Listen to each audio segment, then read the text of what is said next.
The world as we know it is about to end. The world as we know it is about to end. David Icke.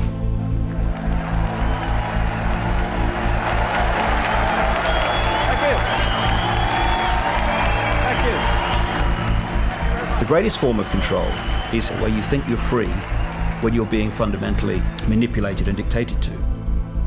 One form of dictatorship is being in a prison cell and you can see the bars and touch them. The other one is sitting in a prison cell but you can't see the bars, so you think you're free. What the human race is suffering from is mass hypnosis. We are being hypnotized by people like this. Newsreaders, politicians, teachers, lecturers. We are in a country and in a world that is being run by unbelievably sick people.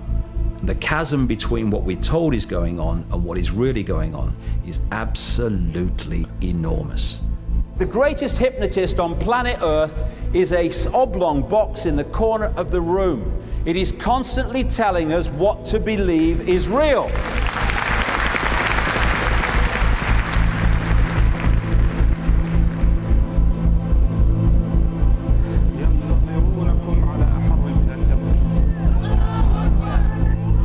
Can persuade people that what they see with their eyes is what there is to see, you're gone. Because they'll laugh in the face of an explanation that portrays the bigger picture of what's happening.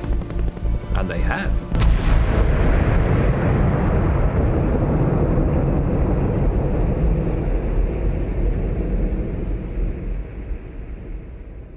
Let me get this story right. The press claim that you claim to be the Son of God. Mm-hmm. Is that true? Yes, you see, the thing is that it's quite funny, really. You know. Well, if you say David Icke to most people, what will come to mind, those of a certain age, will be, that was that bloke on Wogan. And it was an interview that changed my life. I couldn't turn the television on and hear my name mentioned without enormous laughter. I couldn't walk down the street without being laughed at by most of the people. Going into a pub, forget it, there was uproar. Right, mad! It was an extremely challenging time, but it turned out to be the making of me in many ways. And Pam here has never seen it at all, because it was not known to her until she came and met me and started to realise this interview was highly significant in my life. Let me every interrupt day. you. Was it a great shock for you to discover this at 38? Well, I think the... Oh, nice one, Tel. I think the word... Let's take the is piss. gobsmacked, but I'm delighted that there's so much laughter in the audience tonight. But no, it's... Yeah, now's the great line. Just let me say this. They're laughing at you. They're not laughing with you. Fine.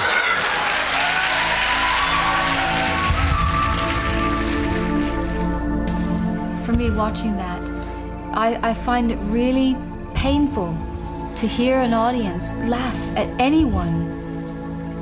There was something so powerful for me in watching what you were saying, resonated true with me, and for people to laugh hurt me greatly.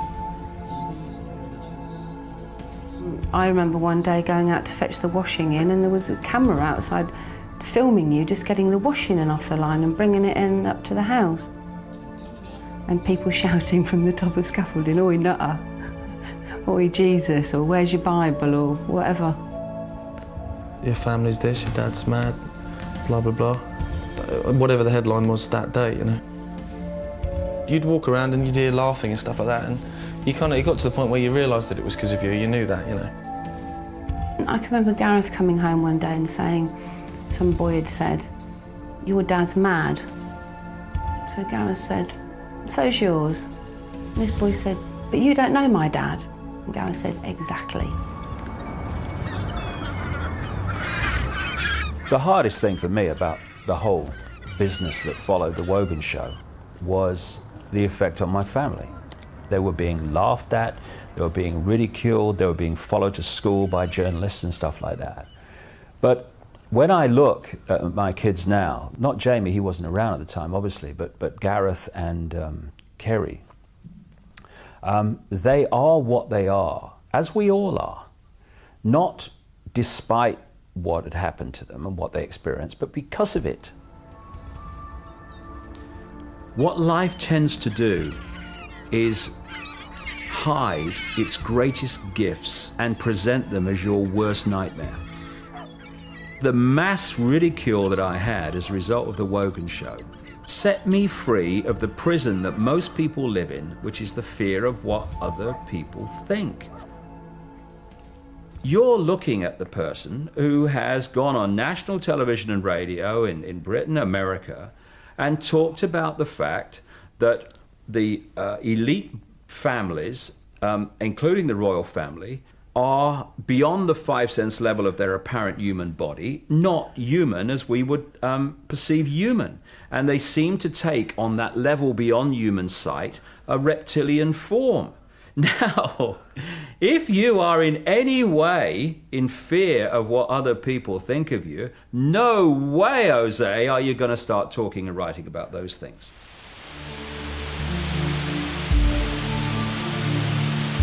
Say this. They're laughing at you.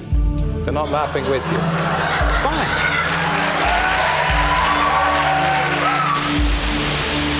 Laughing at you. They're not laughing with you. They're not laughing with you.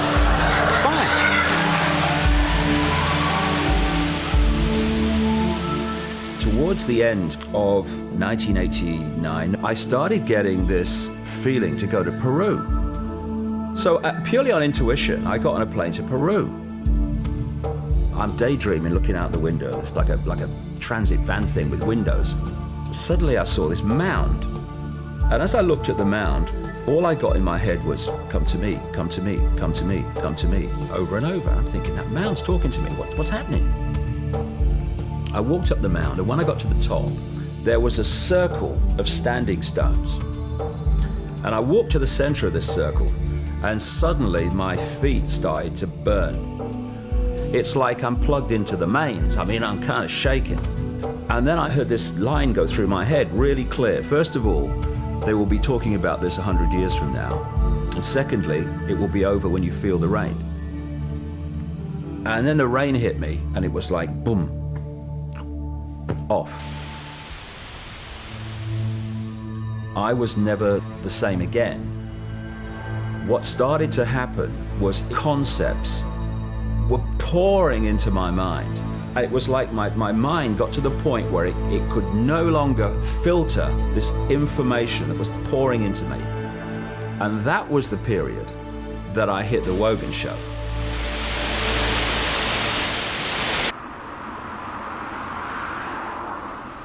Happy birthday, darling. Thank you. First off, I'd like to give you your birthday card. I didn't fall in love with David Icke. I fell in love with a man.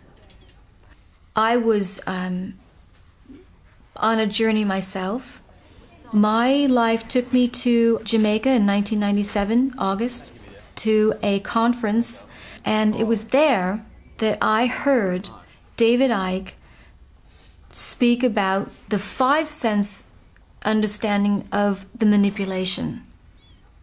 And I, like 1,000 other people at that conference, listened to that, and it absolutely, you could hear a pin drop during this 4-hour talk. It was only 3 months later when I met David again in Aruba in 1997. And the rest is history, really. When we held hands, I felt like I was flying. The right way up? Yes. What is it? Ooh, St. Helens Station. Oh, only what? Ivan Berriman, fantastic artist on the RY. That's the one. Brilliant. Good shape, Jamie. Hey, that's excellent, mate. Class. I was a real loner as a kid, and I always believed that things in life that I wanted to happen to other people. I used to play football in the playground at my primary school. We used to call it uppers and downers. I saw this thing on the door at the school one day. Anyone wants to try out for the school team, put your name down. Never thought about it. No way. So I was walking home one night, and this kid's running after me. Hey, Icke. Teacher wants you to have a trial tomorrow. So I went home to my father. I still got a trial for school team tomorrow. God, mate, it's happening to me. Nothing happens to me. And I got in the team. I played in goal and I did all right. Got seen by an Arsenal scout. And in the end, I signed for Coventry City. Smack it. Get it. Ooh. Unlucky. Anyway, and then 6 months after I became a footballer at Coventry, my left knee swelled up for no apparent reason. And that was the end of my football career. But I still love the game, and it's just been a wonderful thing for me. Amid all the other stuff that's gone in with my life, one of the great backbone balancing parts of it, grounding parts of it has been coaching Jamie and seeing a boy who knew nothing about goalkeeping at the age of 7 to become a really excellent, outstanding goalkeeper at the age of 13. All right, mate. All right, Jay. Well played, mate. Same again. Where's she gone? Do you want a cup of tea, Lynn? Cup of coffee? They'll take 20 quid. You're on camera then, aren't you? I'm always being turned down by women. You never lose it. Is that the only pocket money you've got? I know. Sad. This is Linda, who was my wife. What was it? 29 years, mate, wasn't it? It was. 29 years, and we're still best mates. And she runs the book company. You know, Lynn's been in on this from the start. She was here when I had my turquoise period and my transformation from sports presenter to whatever the hell I become. Yeah. A lot of people would be amazed that an ex-husband and wife are still best mates. That is something that I've had said to me many years. They don't, because it isn't the norm. The norm is that I wouldn't speak to him again and he wouldn't speak to me.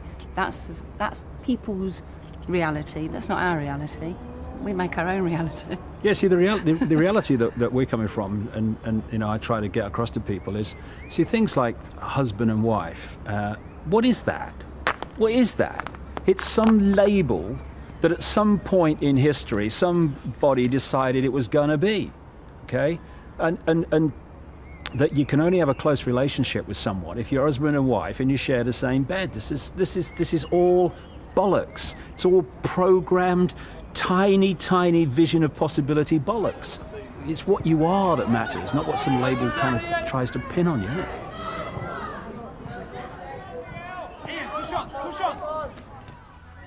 When you go through your life and you look back, if you have followed your intuitive feelings, you'll see that what appears to be individual experiences become like a road that's leading you into a certain direction.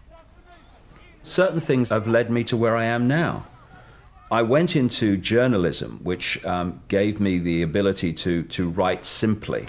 I went into television, which meant that when I came out with this stuff, it wouldn't just be completely ignored.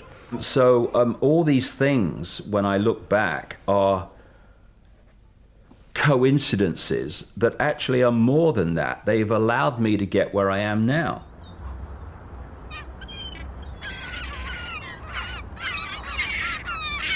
Well, on my shelf I've got the books that I've written so far, and it's kind of funny when I look through them and have a look again, I'm always amazed that I ever produced them. But it all began with Truth Vibrations. And that was the one that caused all the furore on the Wogan show and all that time. And what's happened over the years is there have been more and more interest in what I do from countries all over the world. And so these are some of the translations of my books. This one's in Japanese. I haven't got a clue if it's accurate or not. I don't understand a word of it, but I trust that they got it right. There's me. I wrote a book called I Am Me, I Am Free. Also, in which I was stark naked on the front. It's a testament to different attitudes, to the fact that I can be naked in some countries, I have to have a sticker in others, and in still others, I have to have shrink wrap around the book so the sticker can't be taken off. And, you know, it's a big sticker.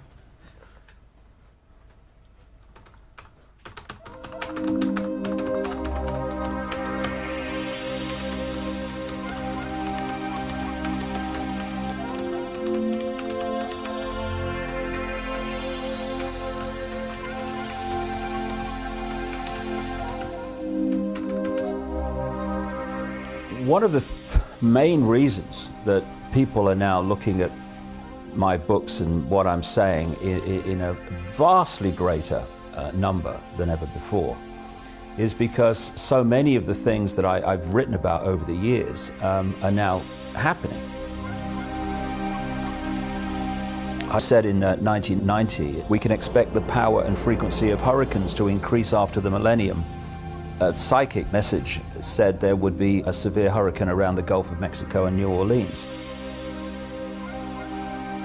The bloodline hierarchy at the top of the human pyramid of control and suppression passes the baton across the generations, mostly sons following fathers. I, George Herbert Walker Bush, do solemnly swear. I, George Walker Bush, do solemnly swear. The plan is to engineer events, real and staged, that will create enormous fear in the countdown years to 2012. This includes a plan to start a third world war, either by stimulating the Muslim world into a holy war against the West, or by using China to cause global conflict, maybe both.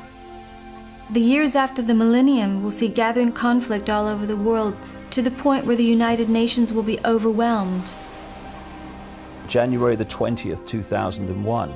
Don't be surprised if the United States finds itself in another manipulated war during this administration. You will see monsters being created in the public mind to justify such action. Between 2000 and 2002, the United States will suffer a major attack on a large city.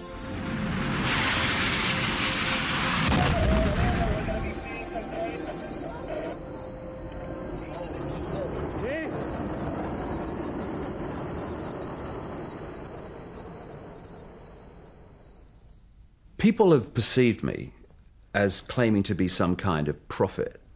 Now, it depends how you perceive the word prophet. If you perceive it as someone sitting in a darkened room and getting it from the ether, then I'm not that kind of prophet, really. It's very clear that there are two stories running side by side in what we call daily life. There's what I call the movie. This is the version of events that the mainstream media and all the official authorities, the system, tell us is the nature of what's happening in the world. Alongside the movie is the secret agenda, which the movie hides and obscures. That agenda is for a global state which can be pretty much described in the nightmare of George Orwell's 1984.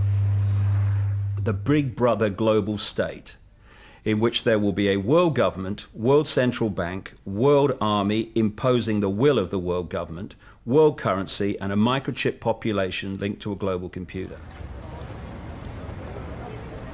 That's the Department of Ministry? That's the cenotaph, yeah. If you stand there and read out the dead names of dead soldiers in Iraq, you get arrested under the Serious Organised Crime and Police Act in this free country. I've been filming David for 8 years, since we've been together in my own little cameras. I've got hours and hours and hours of footage.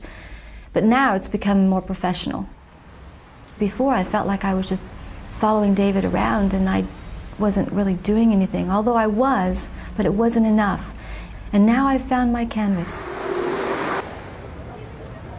I remember coming here on the Great Central Railway when I was a kid from Leicester, and we walked up with my dad and my mother up there and looked across at Downing Street, right? Now you can't get anywhere near the bloody place, ironically, because of terrorist events that have been orchestrated by the very people that control the guy that's being protected, so we can't go up there and see his house. Crazy world. Okay, we're going to go see an extraordinary man who's been in Parliament Square since June the 2nd, 2001, protesting against the slaughter of children. And, you know, the commitment that he's shown is just unbelievable. So we'll go and see him.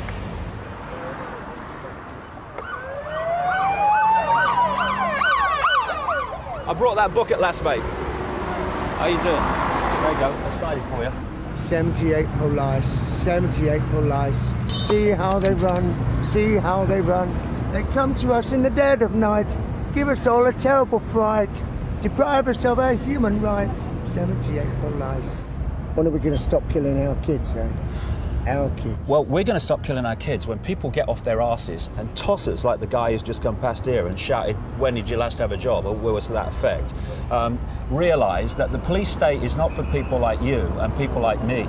It's for every bugger. I mean, you know, we get.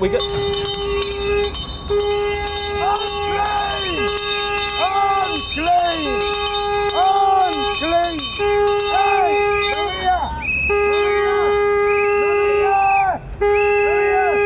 Stop a minute! Unclean! Lepers of the world! USA! UK! Unclean!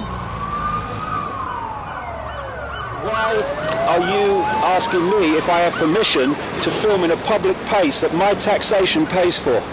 David, it's all right. No, hold a second. Do you know something? There was a time when I thought I lived in a free country. Your children are going to have to live in the state you are policing into existence. And when it's too late, you'll go, "Oh my God, what were you doing, Daddy and Mummy, when the police state came into power?" I was enforcing it, darling. Can I ask you to calm down, please? We've come over here, we're doing our job. Please, don't tell me what to do. You're not here to film us, are you? You're here to do whatever you're doing. Yeah, that one. If it's covered with CCTV cameras, what's the problem? Everyone's being watched, aren't they? I don't get. I'm not going to speak to you. No, I'm not going to speak to you because obviously you've got a bee in your bonnet about it. So I'll just leave it at that. I'm not going to get into. It's a simple question. No, it's not an argument. It's a simple question. If CCTV cameras are everywhere, filming everyone here, what's the point of you coming down and saying what you're doing? You can see us, can't you? There's no answer in it. Really coming here. David, I've said what I was. There's got no answer in it. Maybe it's me. But that presses my button. It really does.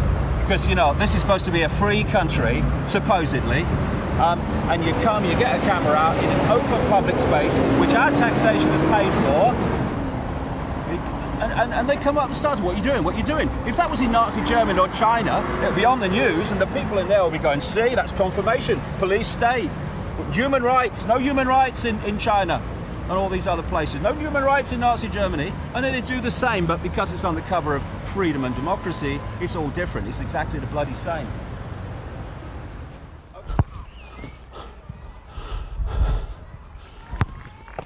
It's not even a creeping Orwellian state now. It is a galloping one, and really it's in the small things that you find how deeply into our daily, even in detail, into our daily lives this stuff has gone.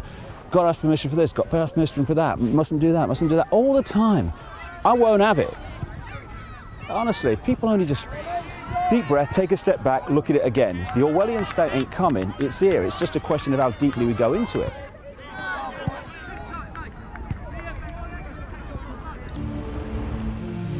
I can't speak too loudly because this is a very a species that doesn't like people making too much noise. This is known as the Nessus-spotted repeater. This is a very common sight where truth is being annihilated. Have you ever heard that phrase, "Everyone knows that, mate"? Well, why does everyone know that? Well, it's because this system is controlled by what I call repeaters. They're people in the situations of power and influence who just repeat what someone else tells them. A doctor is repeating what they were told at medical school and what the drug companies tell them. You've got teachers who repeat what they learned in their exams and what they learned at teacher training college, and they repeat that to the next generation. And the great repeaters are what pass for journalists. This is the area outside Parliament where they stand there doing their pieces to camera, telling people what's going on. Here we have the crews waiting for the journalists to come across from Westminster and stand there and tell them what's happening in the world. The fact is, they don't know what's happening. They know nothing. So this is what they should be saying if they were telling the truth. Now over to Westminster for the latest news from David Icke. Thank you. Well, I've got to be honest, mate. I haven't got a clue what's going on. I tell you what my job is, right? I wear a dark suit, not normally, but, you know, I'm playing here. And I'm come over from there, and I tell you what they've told me is going on. And I deliver it as if I know what's going on and it's really true. I haven't got a clue if it's true. But they tell me, and they wouldn't lie, would they? I mean, would Tony Blair lie about what's really happening? Would George Bush, please? I'm a journalist, trust me. And so, what we call News You, what you get paid a lot of money for reading Autocue about, is merely propaganda that they have told me and I tell you. David Icke, BBC, ITN, CNN, CBS, Sky News, Westminster.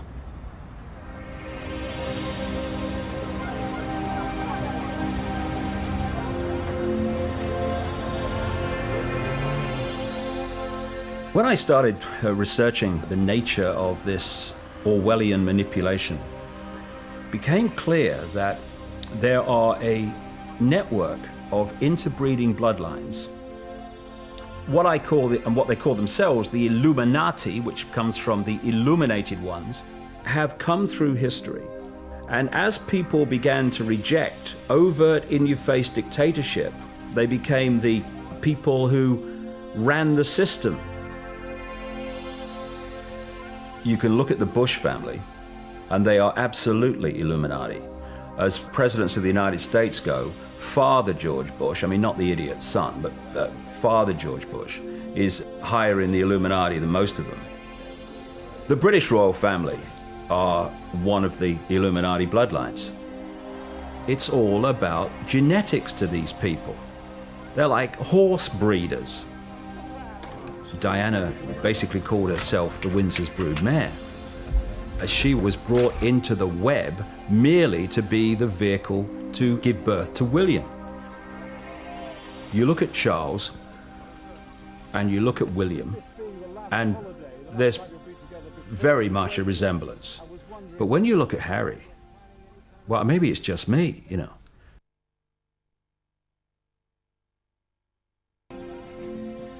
You'll look at the Bushes and people like that, and they look like you and me.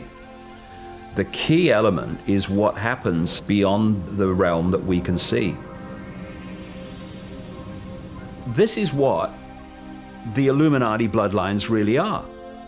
They are vehicles for other dimensional entities to manipulate this reality.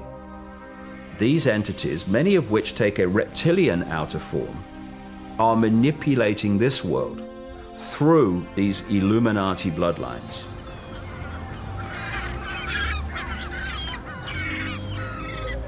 When I introduce something like these Illuminati bloodlines are based on a reptilian, non-human race, people find it fantastic. Of course it is, because it is so different from the reality and ways of the world that they have grown up believing in.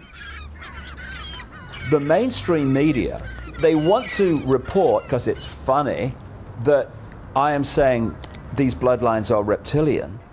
But when I'm talking about this stuff, when I try to get in more background, of course the media's going, oh no mate, can't talk about that, we need an early out at 20 seconds.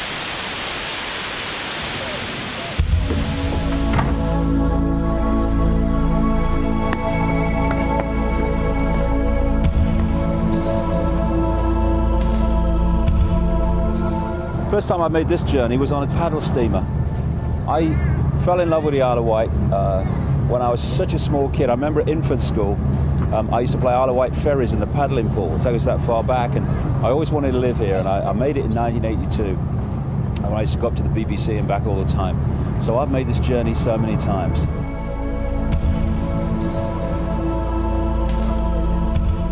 Because of the way that public perception of me has changed, I'm now getting the opportunity to really get information out into the public domain that's going to get a sympathetic hearing. I decided months ago, just intuitively, instinctively, that I wanted to talk in London. And we booked the Brixton Academy, not knowing what the interest would be. And the response was just incredible. The way it's going to be a sellout audience of in excess of 2,000 people. Nice to meet you. Where you come from? Sheffield. Sheffield. Okay, I'll see you later. What I want Brixton to show to people is that if you are saying there's something not right in the world, and you have feelings that there is some kind of conspiracy going on here, and I don't like what's happening, well, look at the attendance of Brixton and know that you are not alone.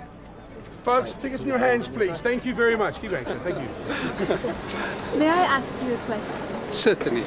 Why are you here? Why am I here? To try and get one or two answers. Such a complex thing. I feel that mankind is doomed, basically. So somebody ought to wake everyone up, and I think this is where David Icke is coming in. I think he's doing a fantastic job, and I mean that sincerely. That was beautiful. Thank you so much. Enjoy the show. I intend to. Thank you. There's nothing that beats the interaction between people who are on the same wavelength.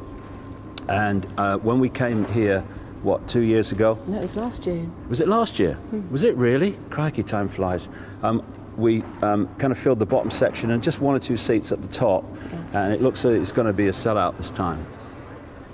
This is the guy, what, 16 years ago, who, if I spoke to one man and a dog and put your own seats out and walked around the towns putting posters out and around the local shops. And the idea something like this would happen, it was just a joke, wasn't it? I mean, you know, I kind of felt instinctively it was going to come. That's what kept me going.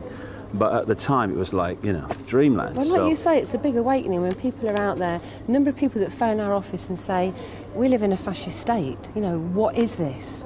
What can we do about it? Well, maybe after 6 or 7 hours, we'll all know.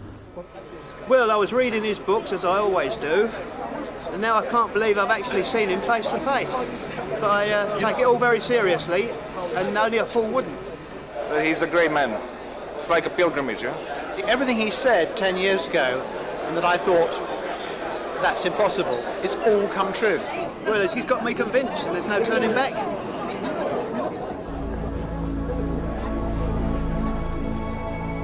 Hello and welcome everybody to the Brixton Academy. At this point, I was going to come out with all sorts of words like how I've known David for 35 years and how he's given the last 15 to researching all that he writes and talks about. But to be quite honest with you, you've not come here to hear or see me, so there's no more to be said, and I would like to say, welcome, David Icke.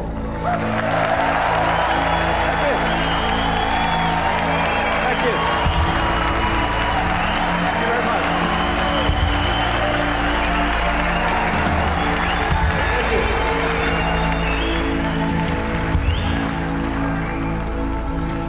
This was George Bush. You're free, and freedom is beautiful. And you know it'll take time to restore chaos and order. Order out of chaos, but we will. Order out of chaos, or as I've dubbed it, problem, reaction, solution. Simple, devastating, played on us by the day. Nobody laughs because they actually listen. They want to listen to what he's saying. And I think only then when you've listened to what somebody says, can you give an input into what they're saying. You want to change society in a way that you know if you announce it openly, you're going to get massive reaction. So you don't announce it openly, you play this scam. You know, you read a book and you go and hear somebody speak and you'll find it's not what you thought it was. He is not who you think he is. Stage one, you create a problem. Could be a terrorist event, could be a war, it could be a run on a currency, could be a bird flu. He's never said, you must believe what I say. I think he'll go out there and say, I'm not telling you to believe what I'm telling you now. I am passing on information that I have uncovered and gleaned over 15 years of research. Make of it what you will. I've just described 9/11, by the way. I was in a bar just after 9/11, and I was watching CNN live. And I saw Bush stand up and say, I saw this plane hit the World Trade Center. And he said, this is word for word, he said, and I thought, what a terrible pilot. That's what he said. The first plane was not shown on live television, only the second one. No way in the world is it possible for him to have seen the first plane hit. Total freaking lies. Wanted for terrorism. Biggest terrorist in the world.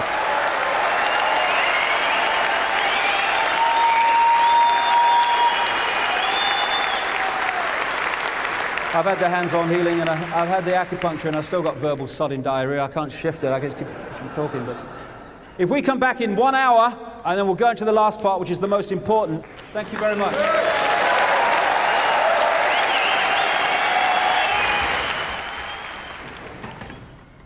Oh, God. Oh, God.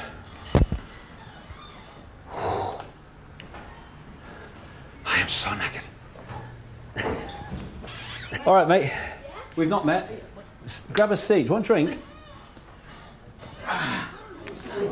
Hello, Don. Hello, mate. How you doing, man? That is just. No, you're absolutely right. But seriously. No, I'm saying you're breaking my heart every now. And seriously, everyone out there loves you. Yeah. Loves you. You're so great, Dave, man. Seriously, you're doing so much for these people. Yeah. It's like. You are. Yeah, I'm choked, man. I just don't know how you do it. Thank you. You rule, man. You rule. Cheers, mate. Oh, God, I'm so naked. Do you need anything? All right, darling. I was just looking at my watch there. Actually, I wasn't looking at my watch for people to go, although I was looking at my watch because when did I come off? 6:30? I don't know, but I have to say that we are contracted here till 9. I came off at 6:30. I'll be back on at 7:30, so that will give me 2 hours. Not a minute over. Do I drop the reptilian thing and just concentrate on the last bit? Do you reckon? My gut feeling is yes, you do. Okay, but I mean, there's going to be people out there going, when the reptilian's coming on? You know what I mean? Well, but they've come in here and paid for a 7-hour talk, and that's what they're getting. Yes, I have. Yeah. I'll go with the nature of reality. Okay, so that'll allow me on to. a 9:15 cut off. Yeah, that's an hour and 45 minutes. I'll do it. Yeah. Thank you. Thank you.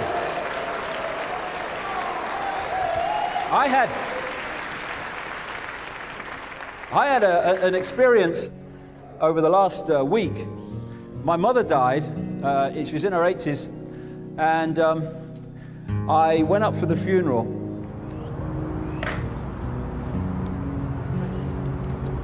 Lord of life, you have made us in your image to reflect your truth and light.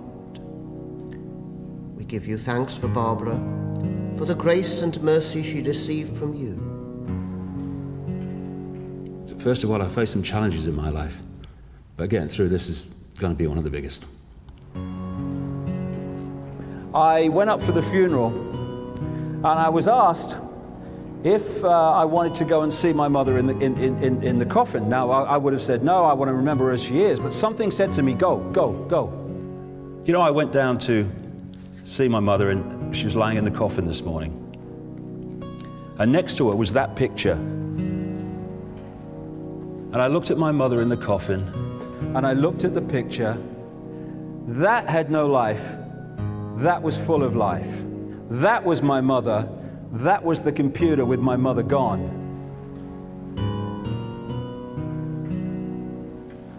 My mother's not in that coffin. My mother's not being cremated today. The vehicle that she used to experience this world and walk among us is what's being cremated today. Look at the sparkle in those eyes. Look at the energy. My mother is still alive because she cannot be anything but alive, because she is infinite consciousness that cannot be destroyed.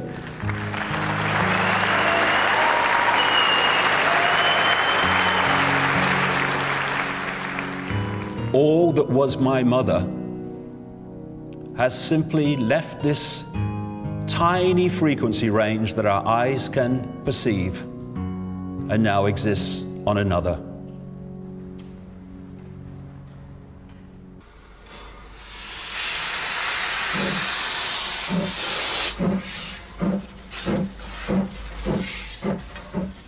When I came to the Isle of Wight, I fell in love with the place originally because of the steam trains.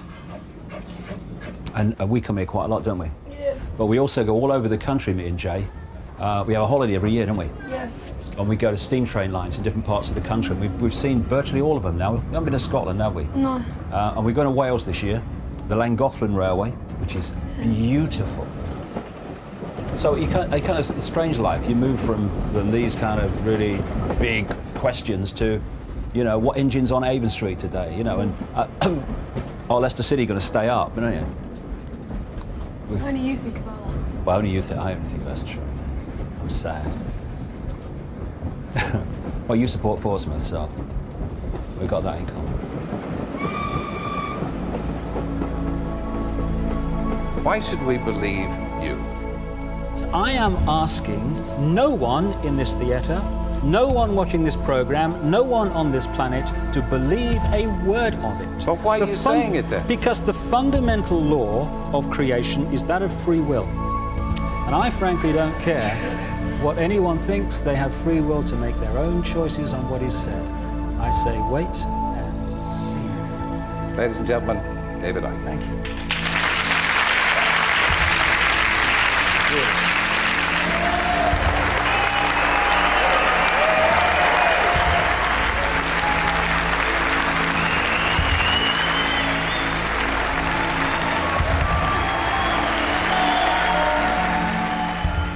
For every person in Brixton, there are vastly, vastly more people, thousands, millions around the world who are also in the same mode of thought that they are, in terms of wanting to know what's happening in the world, because the official versions of what's going on make absolutely no sense. Some of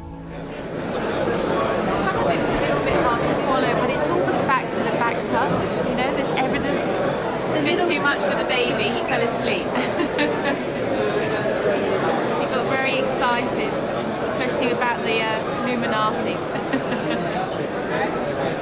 You know, as he says before, like 10 years ago you'd have got laughter at it, but now people are like, you know, he knows his stuff, he knows his stuff.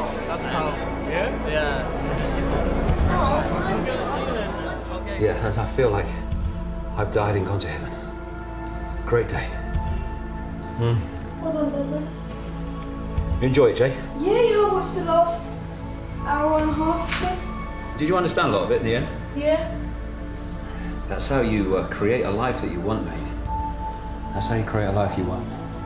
You do it from a young age and nothing's impossible, mate. You want it, you know it, you'll do it. It's comforting to me in a way, not least for my children. I remember my daughter Kerry saying to me, you know, Dad, one day I'm going to be able to walk down Union Street and I'm going to be able to say, my dad's not mad. Look at what he said, look at what is happening. He was right. We're now at a point where she's close to being able to say that. To see it come out the other side, it's like change just breaking off. What they want to do is hold us where we've always been, in the eggshell. Hold us in this computer-level sense of reality we call the five senses, and disconnected from the infinite consciousness that they want to manipulate what is in our heads so that we see the world they want us to. The only truth is we are infinite consciousness. We are all that ever has been. Only when we know who we are can we know freedom. Not free of the next Blair Bush introduced law, not free of, but free. The Illuminati Orwellian state is not the immovable object. It's there because we're holding it there. When we choose not to, it'll crash and it'll all be over.